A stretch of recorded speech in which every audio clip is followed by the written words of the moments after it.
কনসেপ্টটাই তোমাকে স্থির তড়িৎ চ্যাপ্টারকে অনেক বেশি সহজ করে দিবে এবং একাডেমিকের পাশাপাশি অ্যাডমিশানে যে কোনো ধরনের ক্রিটিক্যাল এমসিকিউ কোশ্চেন, এমনকি সিকিউ কোশ্চেনের ক্ষেত্রে আমরা যখন অ্যানালাইসিস করতে যাব তখন এই কনসেপ্টগুলো আমাদেরকে সহযোগিতা করবে। যেহেতু বেসিক ক্লাস সবাই মন দিয়ে শুনবা, একটু বোর ফিল করতে পারো, আশা করব যতটুকু কম বোর করানো যায় আর কি সেটা। তো শুরু করছি। তো ইলেকট্রোস্ট্যাটিক স্থির তড়িৎ এই চ্যাপ্টারটা আমাদের পদার্থবিজ্ঞানের একটা বিশেষ শাখার অন্তর্গত, তার নাম হচ্ছে ইলেকট্রোম্যাগনেটিজম।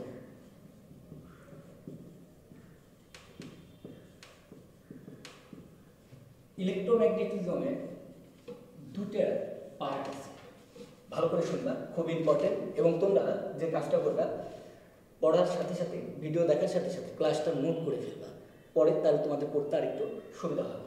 ইলেকট্রোম্যাগনেটিজমের দুইটা পার্ট আছে, একটা হচ্ছে ইলেকট্রোস্ট্যাট বা স্ট্যাটিক্স আমরা যেটাকে বলতেছি, বা স্ট্যাটও বলতে পারো, কোনো সমস্যা নেই। আর একটা হচ্ছে ইলেকট্রোডাইনামিক। একটা ইলেকট্রোস্ট্যাট আর একটা হচ্ছে আমরা ইলেকট্রোডাইনামিক স্ট্যাট সম্পর্কে লিখলাম আর কি। তো এবার এই ক্ষেত্রে তোমাদেরকে একটু বলি, ইলেকট্রোস্ট্যাট চার্জ কখন, যখন চার্জ স্থির থাকে, charge at rest, charge at rest. Electrodynamics কখন, চার্জ অ্যাট মোশন। অর্থাৎ স্থির চার্জ নিয়ে পদার্থবিজ্ঞানের যে শাখায় আলোচনা করব সেটা হচ্ছে ইলেকট্রোস্ট্যাট, আর গতিশীল চার্জ নিয়ে যে শাখায় আলোচনা করব সেটা হচ্ছে ইলেকট্রোডাইনামিক। ইলেকট্রোডাইনামিকের মধ্যে তোমাদেরকে আগে একটু বলি, সিলেবাস জানা খুব জরুরি। আমাদের সেকেন্ড পার্টে টোটাল 11টি চ্যাপ্টার আছে। তো 11টি চ্যাপ্টারের মধ্যে ফিজিক্সের অনেক ব্রাঞ্চ আছে। এর মধ্যে আমাদের ফিজিক্সের 2 থেকে 6 অধ্যায় 2 to 6 এটা ইলেকট্রোম্যাগনেটিজমের অন্তর্গত। তো তার মধ্যে 2 নম্বর চ্যাপ্টার ইলেকট্রোস্ট্যাট। এরপর এই ইলেকট্রোডাইনামিকের মধ্যে আমাদের কি কি আছে সেটা আগে ভালো করে শোনো আর কি। সেটা হচ্ছে তোমাদের কনসেপ্ট ক্লিয়ার হবে, এটা জানা খুবই জরুরি। কনসেপ্ট বোঝার আগে আমরা অবশ্যই আগে শাখাগুলো ভালো করে জেনে নিব। তো ইলেকট্রোডাইনামিকের মধ্যে আছে আমাদের ইলেকট্রিসিটি, অথবা আমরা যেটাকে কারেন্ট বলতেছি, কারেন্ট।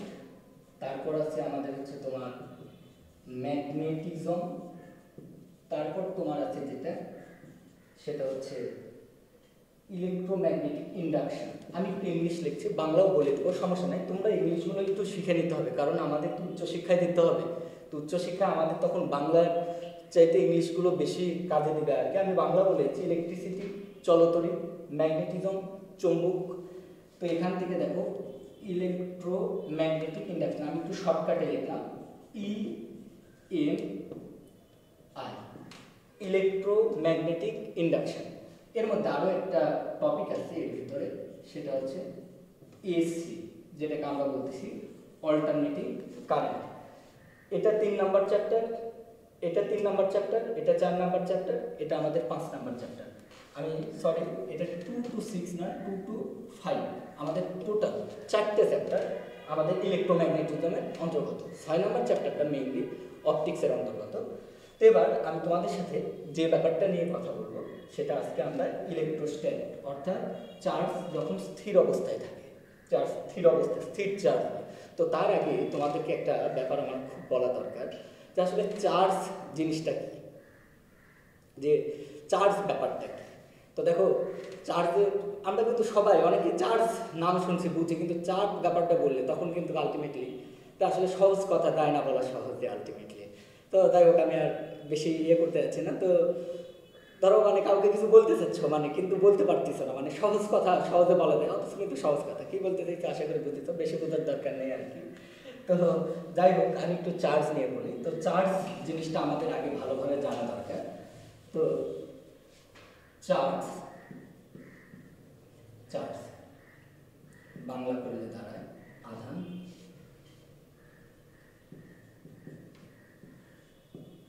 আমরা চার্জ দিয়ে বেশি ব্যবহার করবো, দুটোই বইয়ে ব্যবহার করা আছে।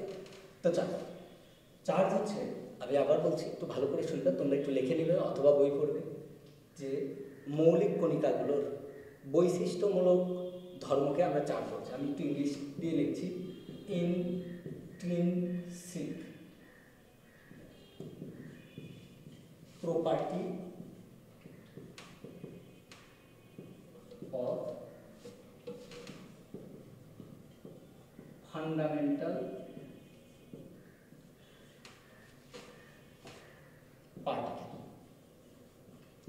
আমি আবার বাংলায় বলছি, ফান্ডামেন্টাল মৌলিক কণিকাগুলোর সহজাত যে ধর্ম প্রপার্টি সেটাকে আমরা চার্জ বলতেছি।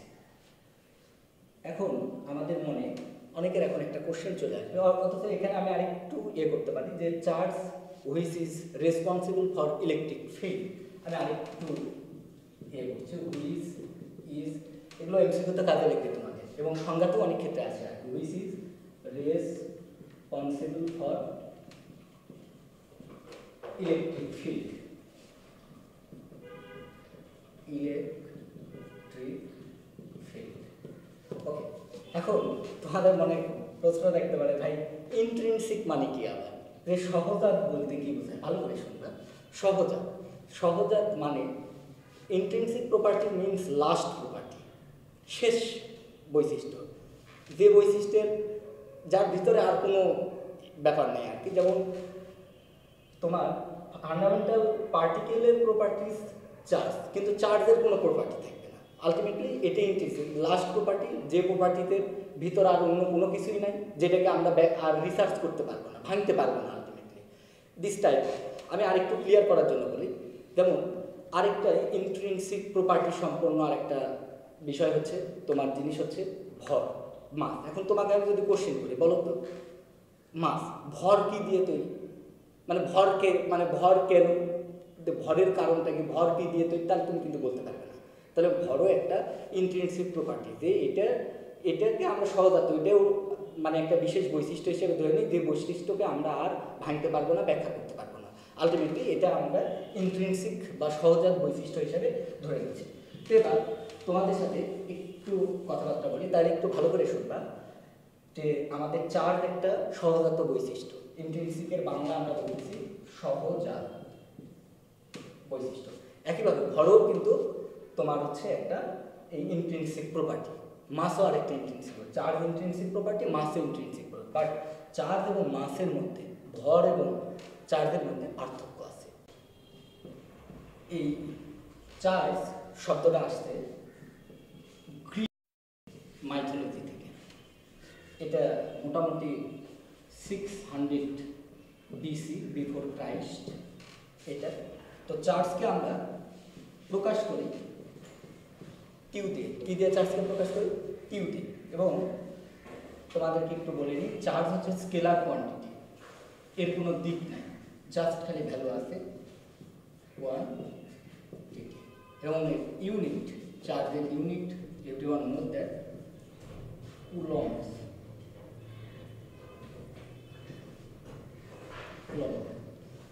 যেটাকে আমরা আসলে শর্টকাটে মেইনলি সি দ্বারা প্রকাশ করি, কুলম্ব।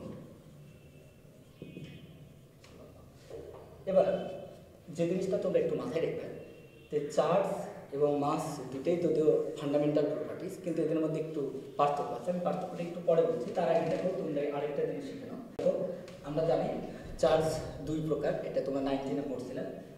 একটা পজিটিভ আর একটা হচ্ছে নেগেটিভ। তো পজিটিভ চার্জ পরস্পরকে রিপেল বা বিকর্ষণ করে,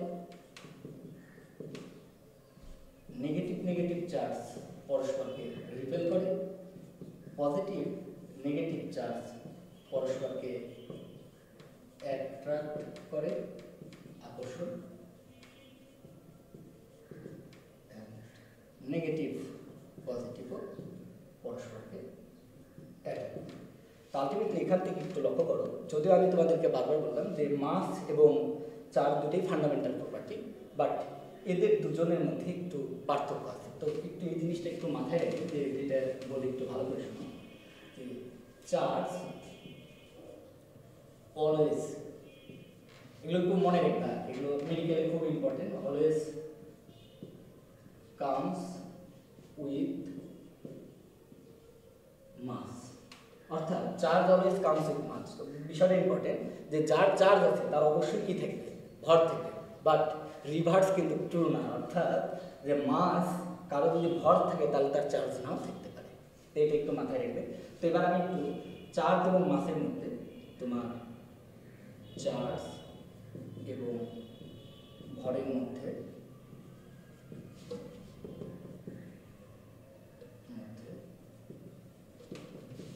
মৌলিক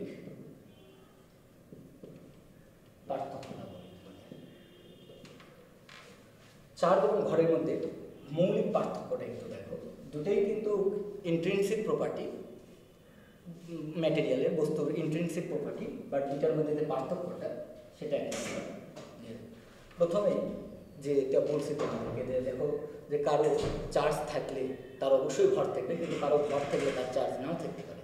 এবার আরও যে জিনিসটা লক্ষ্য করো যে দুটো চার্জের মধ্যে কয় ধরনের বল ক্রিয়া করছে। দুটো চার্জের মধ্যে কিন্তু যে বল ক্রিয়া করছে সেটা কিন্তু আকর্ষণ ধর্মীয় হতে পারে, বিকর্ষণ ধর্মীয় হতে পারে।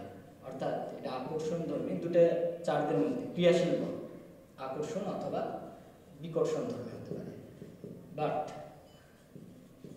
তোমরা একটু লক্ষ্য করে দেখো, কিন্তু দুটো ভরের মধ্যে, দুটো বস্তুর মধ্যে মহাকর্ষ করছিলে, দুটো বস্তু কেবলমাত্র পরস্পরকে কি করে বলো দেখি, আকর্ষণ করে। তার মানে এটা কেবলমাত্র আকর্ষণ করে।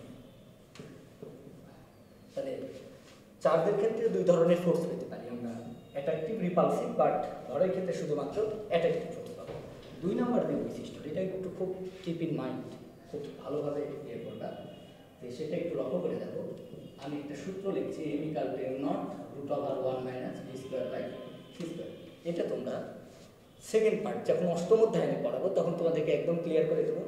এটা আপেক্ষিকতা বলে একটা জিনিস আছে, যে দেখো এখানে দুটো এম আছে, এই এমটাকে আমরা বলি রেস্ট মাস, বাংলা করলে দাঁড়ায় স্থির ভর, আর এটাকে আমরা বলতেছি গতিশীল ভর বা আপেক্ষিক ভর। এখানে দেখতে পাচ্ছ যে ভি, যদি কোনো একটা বস্তু গতিশীল হয় তাহলে তার রেস্ট মাস এবং ডাইনামিক মাস দেখতে পাচ্ছ দুটো ডিফারেন্ট হয়ে যাবে। এবং ভরের ক্ষেত্রে একটা জিনিস লক্ষ্য করে দেখো যে ওয়ান থেকে সামথিং কিছু একটা বাদ দেওয়া হচ্ছে। যদি কারো বেগ থাকে তো কোনো কিছু যদি আমরা বাদ দিয়ে দিই তাহলে দেখো এটা একের চাইতে কম হবে, একের চাইতে ছোট কোনো কিছু দ্বারা যদি কাউকে ভাগ করি তাহলে কিন্তু বড় হয়ে যাবে। তার মানে কোনো বস্তু যখন গতিশীল হয় তখন কিন্তু তার ভর বেড়ে যায়। তার মানে মাস ভ্যারিস উইথ স্পিড, এটা আমাদের সবচেয়ে ইম্পর্টেন্ট। এটা তোমরা মাথায় রাখবে। দেখো যখন তুমি ভর্তি পরীক্ষা দেবে তখন কিন্তু এক চ্যাপ্টার থেকে কোশ্চেন হবে না, কিন্তু অনেকগুলো চ্যাপ্টার মিলিতভাবে কোশ্চেন হবে। তাহলে এটা মাথায় রাখো যে আমরা অবশ্যই যেটা মাথায় রাখতে চাই যে মাস ভ্যারিস উইথ স্পিড,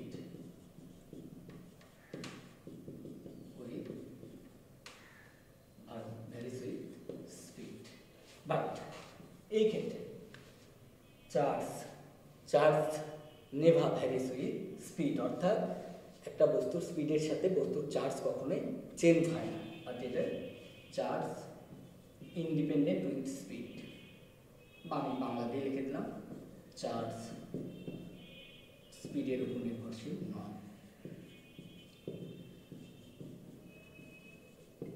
এটা 3 নম্বর, নির্ভরশীল নয়। আর এই ক্ষেত্রে আমি 2 নম্বরে একটু তোমাদের দেখাই, কিউ = কিউ নট। এটা বোঝালাম গতিশীল চার্জ এবং স্থির চার্জ পরস্পর সমান হবে এটা।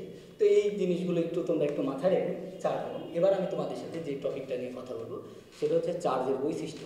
চার্জের বৈশিষ্ট্য নিয়ে তোমাদের এক এক বই এক এক রকম তথ্য, বিভিন্ন বই কোনো বই 2টা আছে 3টা আছে, কিন্তু আমি তোমাদেরকে কিছু এক্সেপশনাল তথ্য দিব এবং এই তথ্যগুলো তোমাদেরকে অবশ্যই অন্যদের সাথে আগায় রাখবে এবং এগুলো তোমাদেরকে হেল্প করবে। তো ঠিক আছে, সবাই খাতা কলম নাও, আমি শুরু করছি। তো দেখো, প্রপার্টিজ অফ চার্জ, চার্জের বৈশিষ্ট্য। আমরা এখানে তোমাদের বইয়ে হয়তো বা 2-1টা কম বেশি থাকতে পারে, আমি তোমাকে ওভারঅল মিলাই বিভিন্ন বই থেকে কালেক্ট করে একদম তথ্যগুলো দিয়ে দিয়েছি। তোমরা এটা মাথায় রাখবে, তাহলে যে কোনো ধরনের কম্পিটিটিভ পরীক্ষায় হেল্প করবে।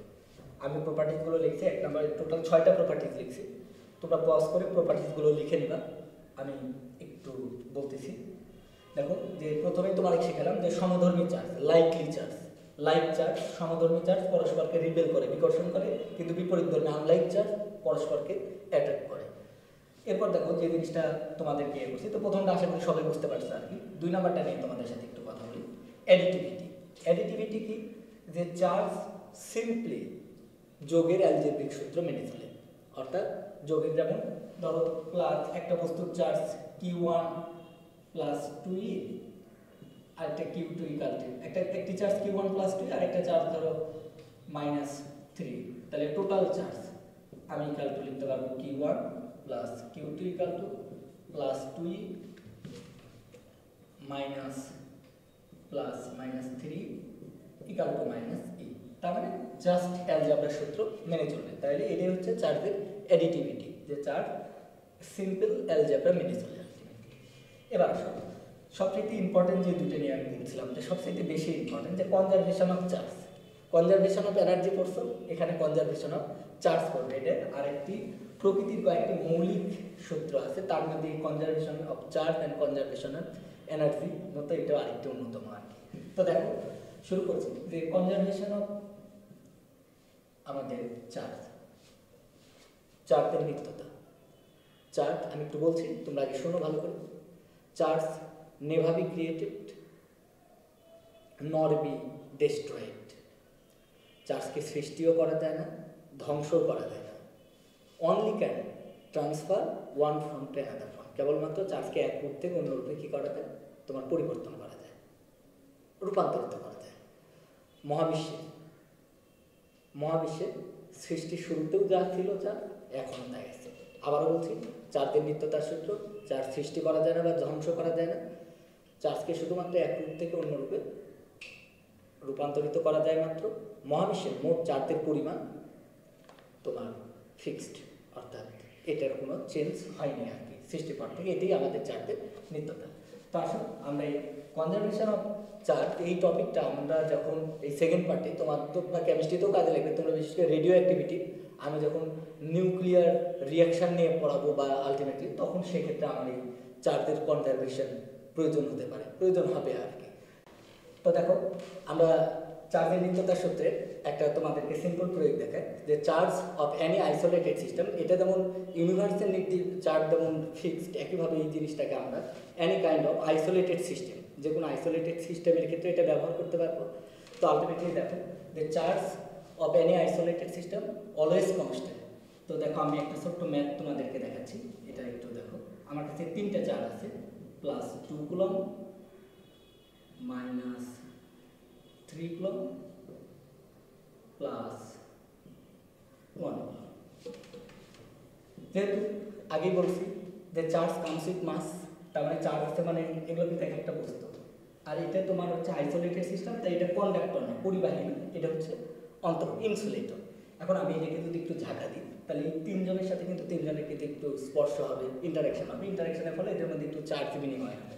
তো চার্জ বিনিময় হওয়ার পর কী হয়েছে শোনো, যে একটা চার্জ হয়ে গেছে প্লাস 3 কুলম, আর একটা হয়ে গেছে কথার কথা -1 কুলম, আর একটা চার্জ তোমার কাছে জানতে চাওয়া হচ্ছে ওয়াট।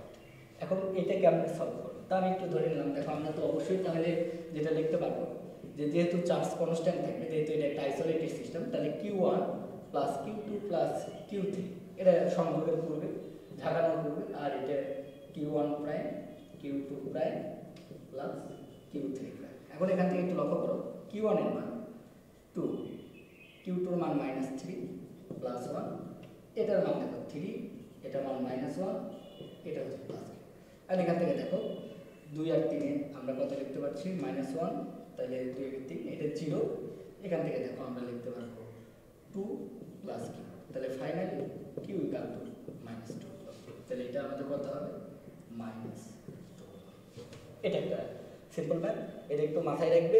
এবং তোমাদেরকে আমি আবারও বলি, এই চার্জের নিত্যতা, কনজারভেশন অফ চার্জ, এটা আমরা যখন তোমাদেরকে রেডিও অ্যাক্টিভিটি অর্থাৎ তেজস্ক্রিয়তা পড়াবো, তেজস্ক্রিয়তার মধ্যে নিউক্লিয়ার রিয়াকশান যখন পড়াবো, তখন এটা আমাদের এই কনজারভেশন অফ চার্জ এটা আমাদেরকে প্রয়োজন হবে আর কি। তো ঠিক আছে, তো এটা একটা প্রপার্টি গেল। তাহলে আমরা প্রথম যে প্রপার্টিটা পড়লাম সেটা হচ্ছে চার্জের মধ্যে আকর্ষণ বিকর্ষণ সম্বন্ধ, চার্জের মধ্যে ক্রিয়াশীল বল। তারপরে যেটা সম্বন্ধ করলাম অ্যাডিটিভিটি অফ চার্জ, তারপর তোমার করলাম কনজারভেশন অফ চার্জ। এবং তোমাদেরকে এবার পরের যে বৈশিষ্ট্যটা নিয়ে কথা বলবো তোমাদের সাথে, সেটা হচ্ছে কোয়ান্টাইজেশন অফ চার্জ, বা বাংলা বলে দাঁড়ায় চার্জের কোয়ান্টাইজ। তো তার আগে একটু তোমাদেরকে বলি যে আসলে চার্জের কোয়ান্টাম জিনিসটা কি, মানে নাম তো বহুত টাফ, মানে টাফ নাম আর কি আলটিমেটলি। তো আসলে টাফ আমি একটু দেখো লিখছি যে এনিথিং, যে কোনো কিছু অ্যাভেলেবল উইথ ফিক্সড অ্যামাউন্ট, কোনো কিছু সুস্প্রাপ্য available but with fixed amount, কিন্তু কোনো কিছু পাওয়া যাবে কিন্তু সেগুলো নির্দিষ্ট সংখ্যায় পাবে, যে কোনো সংখ্যায় পাওয়া যাবে না। ভাই বুঝলাম না, আরও সরল করো। আচ্ছা ঠিক আছে, আরও সরল করতেছি। ওকে, আমার হাতে কি আছে? এটা মার্কার। কয়েকটি মার্কার? একটি। ধরো আমি এখন বাজারে যদি মার্কার কিনতে যাই, আমি কয়টি মার্কার কিনতে পারবো? হয় একটি কিনতে পারবো, না হয় দুইটি কিনতে পারবো, তিনটি কিনতে পারবো, চারটি। কিন্তু আমি কি 3.5টি মার্কার কিনতে পারবো, 4.25টি মার্কার কিনতে পারবো, অথবা 1.5টি মার্কার? তাহলে মার্কার অ্যাভেলেবল বাট যে কোনো সংখ্যায় না, কিন্তু it is available in with fixed amount on the same procedure. কোনো একটা বস্তুতে চার্জ আমরা পেতে পারি, কিন্তু চার্জ যে কোনো মানে পেতে পারি না। তো এই জিনিসটা একটু বোঝার আগে তোমাদেরকে আমি একটা ছোট্ট ব্যাপার আগে বলি। তো দেখো আমি একটু বাংলাও করে দিচ্ছি। দ্য স্মলেস্ট চার্জ, সবচাইতে ক্ষুদ্রতম যে চার্জটা স্বাধীনভাবে পাওয়া যায়, the smallest charge that exist independently, স্বাধীনভাবে যেটা বিদ্যমান পাওয়া যায় সেটা হচ্ছে চার্জ অন ইলেকট্রন। ইলেকট্রনের চার্জ হচ্ছে পৃথিবীর সবচাইতে ছোট চার্জ যেটাকে আমরা স্বাধীনভাবে পেতে পারি। এর চাইতে ছোট স্বাধীন চার্জ, এর চাইতে ছোট চার্জ তাহলে কি না? হ্যাঁ, এর চাইতে ছোট চার্জ আছে, ছোট চার্জ আছে, যেমন কোয়ার্কের চার্জ। কোয়ার্কের চার্জ প্লাস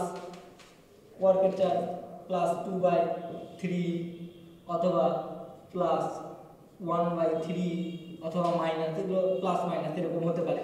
তো আলটিমেটলি তোমরা এখানে একটু মাথায় রাখো যে কোয়ার্কের চার্জ ইলেকট্রনের চার্জে এখানে 67%, এখানে 33%, but quark are not exist, the charge are not exist independently, স্বাধীনভাবে এগুলোর কোনো অস্তিত্ব নেই। তাহলে কেবলমাত্র স্বাধীনভাবে যে সবচেয়ে ক্ষুদ্র যে চার্জটা আমরা পেতে পারি স্বাধীন সত্তা হিসেবে, যেটা বিদ্যমান আজাদি চার্জ, যেটাকে মানে মুক্ত চার্জ যেটাকে বলতেছি, সেটা হচ্ছে ইলেকট্রনের চার্জ। এই জন্যে তোমরা এটা একটু মনে রাখবে, এটা একটা MCQ, যে ইলেকট্রনের চার্জ 1.6 গুণন 10, জাস্ট মান হিসেবে, তোমরা মাইনাস ওটা প্রকৃতি হিসেবে। তো এই ইলেকট্রনের যে চার্জের মানটা 1.6 গুণন 10⁻90, এই চার্জটাকে আমরা বলি ফান্ডামেন্টাল চার্জ। অনেক ক্ষেত্রে পরীক্ষা আসে যে ফান্ডামেন্টাল চার্জ কত বা কার চার্জ, তোমরা মনে রাখবে ইলেকট্রনের চার্জকে আমরা বলি ফান্ডামেন্টাল চার্জ। তো ফান্ডামেন্টাল চার্জ অথবা বাংলা বলে দাঁড়াচ্ছে মৌলিক চার্জ। মৌলিক চার্জ। শোনো, পরের দিকে এত ইংরেজি আসবে না, আসলে এই ট্রামগুলো বাংলার চাইতে ইংরেজিতে একটু বেশি অ্যাভেলেবেল, এই জন্য আমি তোমাদেরকে চেষ্টা করছি মানে যতটুকু পাওয়া যায় বাংলাদেশভাবে আলটিমেটলি ফান্ডামেন্টাল চার্জ, মৌলিক চার্জ। এবার তোমাদেরকে এই কোয়ান্টাইজেশন জিনিসটা আমি কিন্তু শুরুতেই বলছি যে available but in fixed amount. তো এখন দেখো আমি এখানে কিন্তু বললাম the smallest charge that exist independently in charge on electron, এবং সেই ইলেকট্রনের চার্জটা এত। এবার এই কোয়ান্টাইজেশন ব্যাপারটা, কোয়ান্টাইম ব্যাপারটা পুরোপুরি বোঝার জন্য তোমাদেরকে একটা ছোট্ট কাজ করতে হবে, সেটা আমাদেরকে একটু কেমিস্ট্রি হেল্প নিতে হবে। আমি একটা পরমাণু নিচ্ছি, অ্যাটম নিচ্ছি, সেটা হচ্ছে তোমার সোডিয়াম অ্যাটম। তো দেখো তোমরা তো জানো যে পরমাণুতে কী থাকে, ইলেকট্রন এবং প্রোটন থাকে। প্রোটনগুলো নিউক্লিয়াসে থাকে আর ইলেকট্রনগুলো বিভিন্ন কক্ষপথে থাকে, এবং তার লাস্টের কক্ষপথেও কিছু ইলেকট্রন থাকে। তো আমি যদি এটা ধরো একটা অ্যাটম, কি অ্যাটম আমি জানি না, কোনো একটা সাস অ্যাটম, এই অ্যাটম থেকে আমি যদি একটা ইলেকট্রন বের করে নিই, কথা সোডিয়াম দিয়ে তোমাদেরকে যদি বুঝাই ইলেকট্রন, তাহলে বলো তো সোডিয়াম থেকে একটা ইলেকট্রন বের করে দিলাম, সোডিয়ামের প্রোটন কিন্তু 11টাই থেকে গেল, তাহলে নাম্বার অফ প্রোটন 11, বাট এখন কিন্তু নাম্বার অফ ইলেকট্রন কিন্তু কত হয়ে গেল বলতো 10টা। তার মানে কিন্তু এখন কিন্তু আর যোগ করলে নিট চার্জ 0 হবে না, এখানে কিন্তু ধনাত্মক চার্জের আধিক্য দেখা দেবে। তখন আমরা কি বলি যে এটা পজিটিভ চার্জে চার্জিত হয়ে যায়। তো তোমরা সবাই জানো যে কোনো বস্তু থেকে আমরা যখন ইলেকট্রন বের করি তখন সেখানে ইলেকট্রনের ঘাটতি দেখা যায়। তো পজিটিভ চার্জ মিনস কি, কেউ ধনাত্মক চার্জে চার্জিত হয়েছে মানে সেখানে ইলেকট্রনের ঘাটতি আছে, ইলেকট্রন, ল্যাক অফ ইলেকট্রন। একইভাবে এই ইলেকট্রনটা যখন এখান থেকে বের করবে, এই ইলেকট্রনটা যখন কেউ গ্রহণ করবে, তো গ্রহণ করলে ওর ইলেকট্রন আগে যা ছিল তার সাথে কিন্তু এবার সংখ্যায় সেটা কী হয়ে যাবে, বেড়ে যাবে। তাহলে এই ইলেকট্রনের যে আধিক্য, এক্সেস অফ ইলেকট্রন, এটাকে আমরা কিন্তু বলতেছি কি চার্জে চার্জিত হয়, ঋণাত্মক চার্জে চার্জিত হয়। তাহলে দেখো আমাদের কিন্তু আমি কিন্তু সেটার মতো বলছি, ধনাত্মক চার্জে চার্জিত হওয়া মানে কিন্তু ল্যাক অফ ইলেকট্রন। কেউ যদি ইলেকট্রন ত্যাগ করে তাহলে সে ধনাত্মক, কেউ যদি ইলেকট্রন গ্রহণ করে দ্যাট মিনস এক্সেস ইলেকট্রন, এটা যদি ঋণাত্মক চার্জে চার্জ আর এটা যদি ধনাত্মক, তাহলে এটা হচ্ছে ল্যাব অফ ইলেকট্রন, আর এখানে এক্সেস অফ ইলেকট্রন। এখন তোমরা আমাকে যে কথাটা বলো, সবচেয়ে যে ফান্ডামেন্টাল কণিকা, সে ফান্ডামেন্টাল কণিকা সেটা হচ্ছে ইলেকট্রন। এবং তোমাদেরকে বলি যে যদি ইলেকট্রনের চার্জের চাইতেও ছোট চার্জ পাওয়া যেত, তাহলে সেগুলোকে কিন্তু আমরা তাহলে কিন্তু মৌলিক কণিকা বলতাম। কিন্তু আলটিমেটলি ইলেকট্রনের চাইতে ছোট মৌলিক কণিকা, ছোট চার্জ পাওয়া যায় না ইলেকট্রনের চার্জের চাইতে। এই জন্য ইলেকট্রন, প্রোটন, নিউট্রন এগুলোকে আমরা মৌলিক কণিকা হিসেবে কাউন্ট করি। এখন দেখো একটা বস্তু থেকে যখন ইলেকট্রন বের হয়ে চলে যাবে, তো কয়টা ইলেকট্রন যেতে পারে এখান থেকে? ইলেকট্রন যেহেতু মৌলিক কণিকা, তুমি এটাকে ভাঙতে পারবে না, তাহলে এখান থেকে একটা ইলেকট্রন যেতে পারে, দুইটা যেতে পারে, তিনটা যেতে পারে, চারটে যেতে পারে। তাহলে দেখো সবচাইতে যদি একটা ইলেকট্রন যায়, তাহলে একটা ইলেকট্রন কতটুকু চার্জ বের করে? এই পরিমাণ। তাহলে এই বস্তুতে কিন্তু চার্জ সৃষ্টি হবে, চলে গেছে, তাহলে এতে চার্জ সৃষ্টি হবে কিন্তু +1। যদি দুইটা দেয় তাহলে +2, যদি তিনটা দেয় তাহলে +3, ডট ডট এরকম ভাবে যদি এনটা দেয়, তাহলে আমরা কি লিখতে পারবো না? +n। একইভাবে কোনো একটা বস্তু যদি একটা ইলেকট্রন গ্রহণ করে, তাহলে ওইটা কতটুকু চার্জ সৃষ্টি হবে? ওই ওই যেটা আসলে ওটাই এক্সট্রা চার্জ, তাহলে ওইটা -1। আগে তো নিউট্রাল ছিল, যতটুকু আসবে সেটাই এক্সট্রা, তাহলে -1 দুটো যদি চলে যায় -2, এরকম ভাবে যদি এনটা চলে যায়, তাহলে আমরা কি লিখতে পারবো বলো দেখি? -n। তাহলে বলো দেখি কোনো একটা বস্তু থেকে কি হতে পারে? আমরা এনটা ইলেকট্রন হয় বের করে নিতে পারি। ইলেকট্রন কিন্তু আমরা ভগ্নাংশে বের করতে পারবো না। কীভাবে বের করতে হবে? পূর্ণ সংখ্যায়। হয় আমরা এনটা ইলেকট্রন কোনো কিছুতে বের করে নিতে পারি, অথবা কোনো কিছুতে এনটা ইলেকট্রন দিতে পারি, কেউ ত্যাগ করতে পারে, কেউ গ্রহণ করতে। তাহলে আমরা কি তাহলে বলতে পারি না কোনো একটা বস্তুর চার্জের পরিমাণ হতে পারে, কোনো একটা বস্তু যদি এনটি ইলেকট্রন ত্যাগ করে, তাহলে তার চার্জের পরিমাণ +n। অনুরূপভাবে কোনো একটা বস্তু যদি এনটি ইলেকট্রন গ্রহণ করে, তাহলে তার চার্জের পরিমাণ হবে -n। তাই কোনো একটা বস্তুর চার্জের পরিমাণ হতে পারে Q ± n। এই যে এনটা একটা ইন্টিজার নাম্বার, পূর্ণ সংখ্যা। এন একটি পূর্ণ সংখ্যা, অর্থাৎ এন এর মান তোমার 0 থেকে শুরু করে +-1 +-2 হতে পারে। তো এখানে এই ব্যাপারটা এবার একটু ভালো করে লক্ষ্য করে দেখো যে কোয়ান্টাইজেশন। তাহলে কোনো একটা বস্তুর আমরা চার্জ পাচ্ছি, হয় 1, সবথেকে ছোট চার্জ যদি পাই, ছোট চার্জে চার্জ দিতে যদি থাকে, তাহলে 1, তারপর একটু বেশি হলে 2, 3, এভাবে n, সে প্লাস অথবা মাইনাস। কিন্তু এর মধ্যবর্তী আমরা কিন্তু 2.5 চার্জ পাবো না, +2। তো +2.5 চার্জ মানে কি? কোনো একটা বস্তু থেকে +2.5 ইলেকট্রন গেছে, কিন্তু এটা পসিবল? এটা পসিবল না। কিন্তু ইলেকট্রন গেলে হয় একটা, দুইটা বা এইভাবে। তো আমি এটাকে তোমাদেরকে একটু ভাষায় বলতেছি, এগুলো তো তোমাদের বোঝানোর জন্য বললাম যে আসলে what is the quantisation of charge. যে কোনো একটা পদার্থের, আমি ধীরে ধীরে বলছি, তোমরা একটু রাইট ডাউন করে ফেলো। কোনো পদার্থের চার্জের পরিমাণ যথেচ্ছ হতে পারে না, যথেচ্ছ হতে পারে না, ইচ্ছা মতো হতে পারে না। বস্তুর চার্জের পরিমাণ ইলেকট্রনের চার্জের, কোনো বস্তুর চার্জের পরিমাণে ইলেকট্রনের চার্জের পূর্ণগুণিত, একেই আমরা চার্জের কোয়ান্টাম বলতেছি। একেই চার্জের কোয়ান্টাম। বস্তুতে কোনো একটা বস্তুতে আমরা চার্জ পাবো, কিন্তু বস্তুর চার্জের মান উল্টাপাল্টা হতে পারে, চার্জের মান কিছু ফিক্সড সংখ্যা হবে আর কি, এর বাইরে হতে পারে। তো চলো আমরা একটা ছোট্ট এক্সাম্পল তোমাদেরকে একটু দিই, তাহলে দুইটা জিনিস এখানে আমি একটু আরেকবার রিমার্ক করে দিচ্ছি। এখানে দুটো ব্যাপার তোমরা মাথায় রেখে ভাই। আসলে সামনে থাকলে আরেকটু আবেগ আসতো, আলটিমেটলি একটু কবির আবেগকে একটু কম আসতেছে আর কি, বুঝছো? রবীন্দ্রনাথ আসতেছে না, নজরুল আসতেছে না আর কি, বুঝছো? তো যাই হোক আর কি, ধীরে ধীরে চলে আসবে। তো যেটা বলতেছি আর কি, যে এই পৃথিবীর সবচাইতে ক্ষুদ্রতম যে চার্জটা স্বাধীনভাবে বিতরণ করতে পারে, স্বাধীনভাবে যে চার্জটা পেতে পারো, সেটা হচ্ছে ইলেকট্রনের চার্জ। ইলেকট্রনের চার্জ সবচেয়ে ইন্ডিপেন্ডেন্ট, ছোট। এই জন্য ইলেকট্রনের চার্জকে আমরা মৌলিক চার্জ বলতেছি। অনুরূপভাবে প্রোটনের চার্জকেও মৌলিক চার্জ বলা যেতে পারে, মান হিসেবে, শুধু প্লাস মাইনাস। এবং ইলেকট্রন, প্রোটন এবং নিউট্রনকে আমরা মৌলিক কণিকা বলতেছি। কোয়ার্ক, অ্যান্টিকোয়ার্ক এগুলো পেতে পারি, কিন্তু এগুলোর যে চার্জ, এগুলো ইলেকট্রনের চার্জের ভগ্নাংশ, এবং এগুলো স্বাধীনভাবে কোনো অস্তিত্ব নেই। এবার দেখো যে একটা বস্তুতে চার্জের পরিমাণ যথেচ্ছ হবে না, বস্তুর চার্জের পরিমাণ কেবলমাত্র ইলেকট্রনিক চার্জের পূর্ণগুণিত হবে।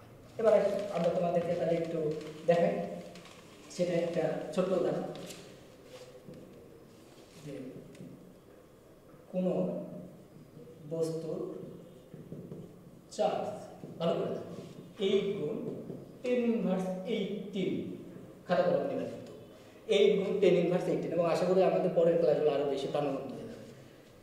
কুলম্ব হতে পারে কি, আবারও বলছি, হতে পারে কি বস্তুর চার্জের পরিমাণ কিন্তু ইচ্ছা মতো হতে পারে। তাই দেখো এই ধরনের অঙ্ক আসলে যে চার্জের বৈধতা, যে বৈধ কি না, তো চার্জের বৈধতা বের করার একটা সূত্র তোমাদেরকে আমি লিখে দিই। চার্জের বৈধতা,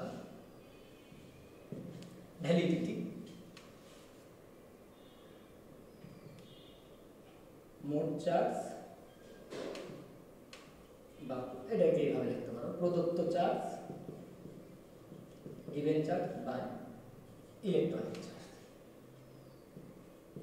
ইলেকট্রনিক চার্জ। তো দেখো যদি এটা ইকুয়াল টু কি আসতে হবে বলো দেখি, এটা ইকুয়াল টু পূর্ণ সংখ্যা আসতে হবে, কারণ কতটা ইলেকট্রন চলে গেছে সেটাই এটা প্রকাশ করছে, বা কতটা ইলেকট্রন এসেছে।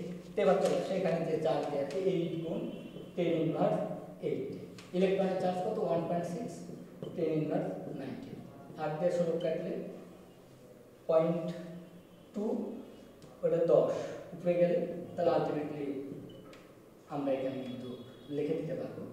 একবার তোমরা এটা ক্যালকুলেশন করে দেবো 50, তাহলে এখানে দেখো +50, বলো is +50 integer, yes or no? Yes, অবশ্যই, কিন্তু এটা একটা পূর্ণ সংখ্যা, ইয়েস অর নো? তাহলে এটা যদি পূর্ণ সংখ্যা হয় তাহলে আমাকে বলো যে এটা সম্ভব, তার মানে ওই বস্তুটার থেকে 50টি ইলেকট্রন চলে গেছে, তার মানে এটা কিন্তু আলটিমেটলি একটা বৈধ। এবার তোমরা আমাকে আরেকটা তথ্য দিচ্ছি যে নিচে কোনটি বস্তুর চার্জের মান হতে পারে না, বস্তুর চার্জের মান হতে পারে না। দেখো এই ক্ষেত্রে একটু লক্ষ্য করে দেখো, অপশনগুলো দিচ্ছি, +2, 2 নাম্বার 0, 3 নাম্বার 2.5, 4 নাম্বার -। তোমরা একটা বস্তু থেকে বস্তুর চার্জের মান ইলেকট্রনিক চার্জের পূর্ণ গুণিত হয়, +2 হতে পারে, এর মানে কি বস্তু থেকে 2টি ইলেকট্রন চলে গেছে, এর মানে বস্তুতে ইলেকট্রন আসেনি যায়নি, বস্তুর চার্জ 0 হতে পারে, তার মানে বস্তু নিউট্রাল অবস্থায় আছে, প্রোটন নিউট্রনের সংখ্যা সমান আছে। এটা বোঝাচ্ছে এই বস্তুতে +2.5 ইলেকট্রন একটা বস্তুতে চলে গেছে, প্লাস মানে চলে গেছে ইলেকট্রন, বা ওই পরিমাণ তোমার ল্যাক অফ ইলেকট্রন, এটা ল্যাক অফ ইলেকট্রন ওই বস্তুতে। কিন্তু বলো তো কোনো একটা বস্তুতে 2.5 ইলেকট্রন দিতে পারে, কিন্তু 2 এটা ভগ্নাংশ, সেটা সম্ভব নয়। সুতরাং আশা করি তোমরা বুঝতে পারছো চার্জের মান হতে পারে না, this is the right answer. এবার আসো আমাদের পরে আর একটা ছিল যে annihilation of charge, annihilation of charge, Bangla বললে দাঁড়ায় চার্জের বিনাশ, কিন্তু এই অর্থে না, একটু ডিফারেন্ট হয়েছে এই জিনিসটা, ধ্বংস অর্থে না, এটা একটু অন্য অর্থে, অ্যানিহিলেট করা। তো অ্যানিহিলেশন অফ চার্জ এই বিষয়ে তোমাদেরকে একটু বলি। এটা একটি ইলেকট্রন নেগেটিভ, তোমরা হয়তো বা অনেকেই অ্যাঞ্জেলস অ্যান্ড ডেমন্স এই বইটা হয়তো বা পড়েছো, হয়তো বা ড্যান ব্রাউন বা এরকম এই টাইপের মুভি অনেকে দেখছো। তো তোমাদেরকে একটু আমি খালি এটা বলি যে তোমরা ম্যাটার অ্যান্টি ম্যাটার এসব নাম শুনেছো, তো ধরো কথার কথা আমরা ম্যাটার দিয়ে তৈরি, তো আমাদের মতো হুবহু কল্পনা করা হয় কল্পবিজ্ঞানে যে আমাদের মতো হুবহু প্যারাকজন আছে, যে সেটা হচ্ছে অ্যান্টি ম্যাটারে তৈরি। তো তুমি সকালে ঘুম থেকে উঠে দেখো কোনো দিন হুবহু তোমার মতো একজন কেউ এসে তোমার দিকে হাত বাড়াইছে, তুমি হাত দিলে দুইজনে একদম শূন্যে মিশে গেলে, তার মানে অ্যানালাইট করলে তার মানে কোনো এনার্জিতে কনভার্ট হয়ে গেলে। তো অ্যানালাইজেশন চার্জ প্রত্যেকটা ম্যাটারেরই অ্যান্টি ম্যাটার আছে। তো তোমরা সবাই জানো ইলেকট্রনের প্রতিকণিকা, এই কোশ্চেনটা কিন্তু অনেক ক্ষেত্রে আসে, বুঝছো। আমার সময় এক সময় আসছিলাম, আমি যখন ছোটো ছিলাম, আমাদের ক্লাস 10-এ একবার এমসিকিউ পরীক্ষা আসছে যে ইলেকট্রনের প্রতিকণিকা কি, তো আমরা বেশিরভাগই তো প্রোটন দিয়ে দিয়েছি আর কি, ঠিক আছে। তো ইলেকট্রনের প্রতিকণিকা কিন্তু প্রোটন নয়, এটা হচ্ছে পজিট্রন। পজিট্রন তোমরা অনেকে জানো, বেশিরভাগই জানো হয়তো বা ইলেকট্রন পজিট্রন। তো ইলেকট্রনের সাথে যদি কখনো পজিট্রনকে একত্রিত করো, তাদেরকে যদি টাচ করো, স্পর্শ করো, তাহলে এরা ইনহ্যালেট হয়ে যাবে এবং যেটা সৃষ্টি করবে সেটা হচ্ছে গামা রে। গামা রে, গামা রে, তার মানে গামা রে মানে কিন্তু এনার্জি, রে মানে এনার্জি, রে আলো, আলো তো তরঙ্গ, গামা রে আলোক তরঙ্গ, তো আলটিমেটলি এনার্জিতে কনভার্ট হয়ে যাবে গামা। লাস্ট ওয়ান যে আমি আরেকটা বলছিলাম যে পেয়ার প্রোডাকশন, এগুলো একটু জেনে রাখা আর কি, তবে তোমাদের কনসেপচুয়ালি কোথাও বাজবে না। যে পেয়ার প্রোডাকশন ব্যাপারটা ক্লাসে হলে হয়তো আরেকটু ভালো করে বলতে পারতাম, এটা আরেকটু বলতে পারতাম আর কি। তো পেয়ার প্রোডাকশন ব্যাপারটা কি, পিটি তোমরা যেমন প্লেটিনিয়াম, তো প্লেটিনিয়ামকে আমরা যদি অনেক বেশি এনার্জি দ্বারা ইনজেক্ট, অনেক বেশি এনার্জি দ্বারা, বুঝতে পারছো, যদি অনেক বেশি এনার্জি দ্বারা ইনজেক্ট করি তাহলে যে জিনিসটা দাঁড়াবে ধরো এরকম, তাহলে কোনো এরকম ভারী ধাতুকে অনেক শক্তি দ্বারা যদি আমরা আঘাত করি তাহলে এখান থেকে এরকম ই প্লাস একটা দেখো একটা ইলেকট্রন সৃষ্টি করলে একটা পজিটিভ, তাহলে চার্জ যখন সৃষ্টি হয় জোড়ায় জোড়ায়, তার মানে কিন্তু নেট চার্জ শূন্য, তার মানে টোটাল চার্জের পরিমাণ যা ছিল কিন্তু তাই হচ্ছে। তাহলে মহাবিশ্বে ধরো এখনও চার্জ সৃষ্টি করতে পারবে, কিন্তু তুমি যে পরিমাণ পজিটিভ সৃষ্টি করবে সে পরিমাণ নেগেটিভ, ফলে দেখা যাবে যে আলটিমেটলি যে টোটাল চার্জের পরিমাণটা কিন্তু কী থেকে যাচ্ছে, নেট চার্জটা কিন্তু একই রকম থেকে যাচ্ছে আলটিমেটলি। তো এইটা হচ্ছে পেয়ার প্রোডাকশন অফ চার্জ। তাহলে চার্জের আমরা তোমাদের টোটাল যে কয়টা বৈশিষ্ট্য দেখালাম, চার্জের আকর্ষণ বিকর্ষণ, তারপরে যেটা দেখালাম অ্যাডিটিভিটি, চার্জ সাধারণ যোগ বিয়োগ মেনে চলে, তারপরে যে জিনিসটা তোমাদেরকে শেখালাম সেটা হচ্ছে চার্জের আমরা কনজারভেশন অফ চার্জ, তারপর যেটা তোমাদের শেখালাম কোয়ান্টাইজেশন অফ চার্জ, তারপর তোমাদেরকে যেটা শেখালাম যে চার্জের অ্যানিহিলেশন, আর একটা লাস্টে তোমাদেরকে যেটা আমি শেখালাম সেটা হচ্ছে চার্জ সবসময় জোড়ায় জোড়ায় সিস্টেম প্রোডাকশন। তো পেয়ার প্রোডাকশন, যদি আমরা গামার দ্বারা আঘাত করি তাহলে একটা পজিট্রন একটা ইলেকট্রন তৈরি হয়।